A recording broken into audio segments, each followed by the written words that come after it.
A bold move by the Senate has sparked controversy and divided opinions. In a surprising turn of events, the Senate voted to block President Trump's tariffs on Canada, sending a clear message to the White House. This decision, however, is more symbolic than practical, as it is unlikely to gain traction in the GOP-controlled House.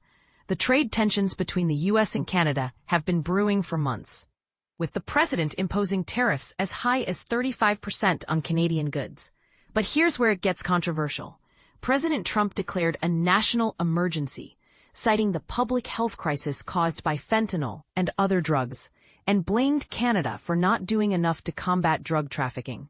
Senator Tim Kaine, a Democrat from Virginia, took matters into his own hands and forced a vote to challenge this emergency declaration. He argued that the tariffs on Canada, one of America's top trading partners, are unjustified and merely a pretext to impose more economic restrictions.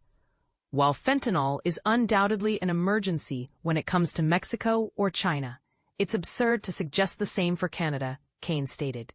This is nothing more than a ploy to burden Canada with additional tariffs. The Senate's vote is a clear rebuke of the president's trade policies, with 4 Republicans joining Democrats to approve the resolution. This move, however, is unlikely to change the status quo, as Republican leaders in the House have taken steps to prevent any votes on the president's tariffs.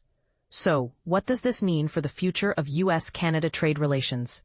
Will the Senate's symbolic gesture have any real impact? And this is the part most people miss: the underlying issue of drug trafficking and the role of Canada in addressing it. What are your thoughts on this controversial move by the Senate?